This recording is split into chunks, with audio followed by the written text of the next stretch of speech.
here we are, the final issue of the Iron Dominion Saga. It's been a long ride, but it's time to close the door on this 16-issue story. Now, technically, the climactic battle happened last issue, so the issue we're looking at today is an epilogue. It even says so in the titles. I think it's a good idea to have a cooldown period before moving on to the next adventure while simultaneously setting up future plots. You'll see what I mean.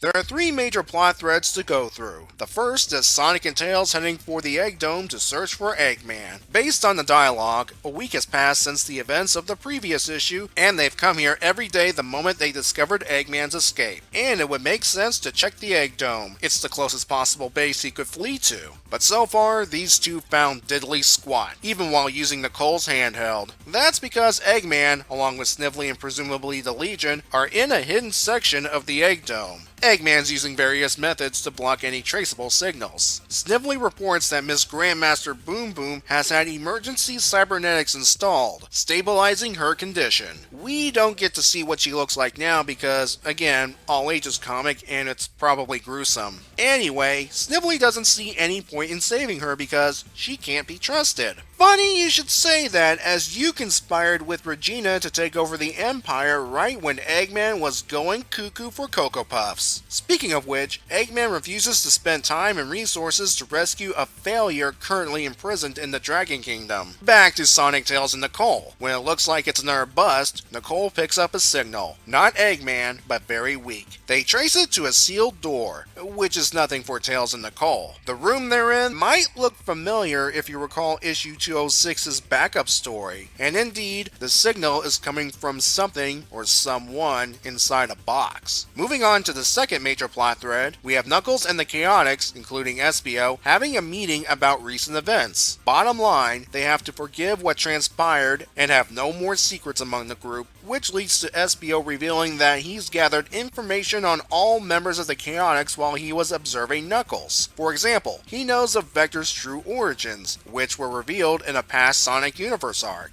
We also get clarification on Espio's mission. While the Shinobi clan know of the Brotherhood, they couldn't find the Brotherhood, so the next best thing was to keep an eye on the active Guardians. This puts Knuckles at ease, but one of Espio's secrets sets off another member of the team. Espio reveals to Mighty that while his parents are indeed gone, his sister was reported to be alive, but with a Dark Egg Legion chapter. Mighty doesn't take the news well, and Espio immediately regrets sharing this information now. He should have waited until he had more details. The next morning, Mighty's packing up so he could start looking for his sister. He says to Ray here that he's not mad at Espio, he just wished he could have told him sooner. Ray's concerned about how the Chaotix will function without him. Mighty says they'll be fine. Vector's almost as strong as him thanks to their training sessions. Well, that's a nice in-universe explanation for Vector's redesign into his modern self. Anyway, Ray's true concern is that Mighty will leave him behind, a concern easily dealt with when Mighty invites him to tag along. They're going to say goodbye to the others before leaving. Now we move on to the third and final plot thread, Sally and Khan in the Dragon Kingdom. Khan has a lot of work to do, rebuilding the people's trust, maintaining the peace between the clans, and keeping Regina locked up. Sally believes Khan can do it, because he has changed a lot from when they first met. Khan admits he still has a lot to learn, and it would help if there was a queen to rule by his side. And then the two kiss. I'm not joking. I'm sparing people the image because people seem to hate this pairing, but if you are curious, I will show it for a couple of seconds. If you don't want to see it, close your eyes or look away or something. I'm warning you now. Showing it in 3, 2, 1, bam!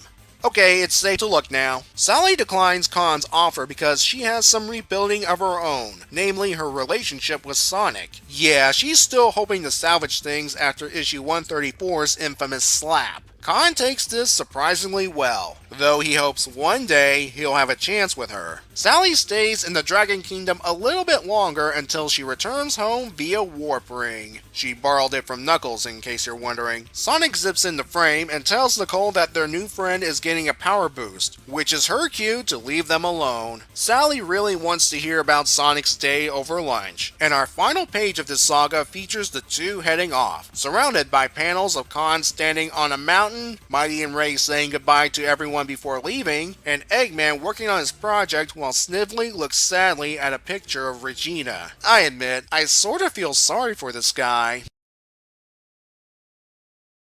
The status quo has been re-established. Now I consider the status quo Sonic and his friends versus Dr. Robotnik. There are variations of course, like Robotnik assuming his Eggman form or the heroes changing locations. In this case, Eggman is in hiding as he prepares for his big plan with Snively reduced back to lackey status. The only thing Sonic, Tails, and Nicole found in their search was of course Dimitri. We don't see him in this issue, but it's him. The situation with the Chaotix is also shaken up. Sure, Espio's back on the team.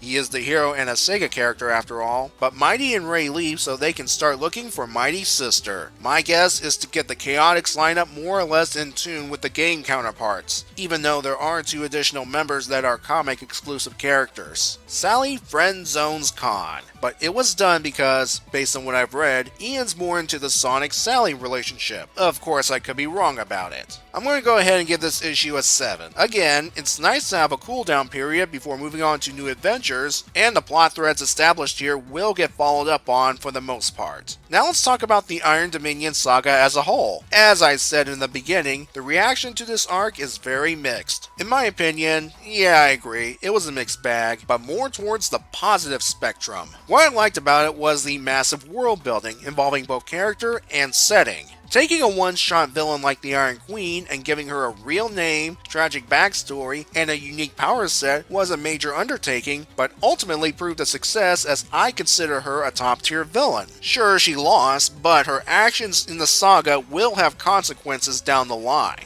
Monkey Kong by the end was in a tolerable state. The dialogue from Sally here best sums up how far he's come. Admittedly, his anger was justified because, remember, he started out as a hothead before he was forced to become a cyborg by Dr. Robotnik, which only enhanced his anger and arrogance, which led to him being sealed. Then there's all the stuff after he got out. His encounters with Sonic, getting screwed over by Robotnik again, and finally the Iron Queen brainwashing him multiple times. One such time involving him killing the Dragon Kingdom Freedom Fighters. Like it or not, his interactions with Sonic's Freedom Fighters, especially Sally, have humbled him significantly. The best example of this is in the Journey to the East arc, where he grew confident in his negotiation skills, while also keeping his anger in check, for the most part. At the end of the arc, he gained a new crown from the Power Ring because he worked for it and felt deserving of the title King of the Free People. Until then, he felt ashamed of his actions, which is why he had an ordinary Power Ring from issue 204 until Sonic Universe 16. He still has work to do, but the Dragon Kingdom is in a better position. Speaking of, the Dragon Kingdom setting was better defined using past elements and building new elements using some characters as a basis. All in all, well done utilizing what the comic had available, Ian. The major problem I had was the uneven pacing. It's fine in some areas, a bit too fast over here, or a bit slow over there. I think part of the reason it dragged was the characters were withholding information that could have sped things up a little bit. Which leads into an idea I have to possibly fix some things. First, have the saga start out the same until we get to issue 203. Then when Snively and Regina pay a visit, he explains the nanite nature of New Mobotropolis and Nicole right then and there. Things still play out in the two-parter like before, but Regina really wants to focus on Nicole, but she's not ready yet. Issues 205 and 206 would mostly be the same, but when the Iron Dominion reaches the shielded city, Regina sees Nicole and starts using her power to take control of her. The main story of issue 206 would end with the newly created Iron Nicole lowering the shield and the invasion begins. The 206 backup would have Leondot betray Dimitri like before, but get the call from, say, Snively to immediately report to New Mobotropolis to help with the invasion. She would get field promoted to Grandmaster in the process. The new 207 would play the invasion out like it did in issue 208 in the original, but since it began last issue, it would free up enough pages to finish Regina's backstory, from her perspective again, and then the saga would more or less play out like before. In the process, I've eliminated the original 207, which was to me worthless, and made the flow a little better. There are still some details that need to be worked out, like the non-nanite tornado and the Legion control chips. Well, we could say that the former was mentioned earlier, and the latter done during the occupation. Overall, the Iron Dominion Saga was an experiment that tried new things. Some succeeded, others failed, but at the very least, it took chances. Not bad for something that was pitched as a joke. I'm not kidding. Ian Flynn was on FTCR's Sonic Says podcast recently, and around the 2-hour mark, he revealed that the Iron Dominion Saga was pitched as a joke, and when it was actually approved, he had to scramble to make it work, which might explain the pacing issues and the return to the status quo at the end. Still, he did an okay job given the circumstances, and this is by no means the longest time Robotnik was out of commission as the comic's main villain. Well, I don't know about you, but it's time to move on to the next adventure. Maybe we can take a peek at one of the times Sonic was looking for Eggman or something.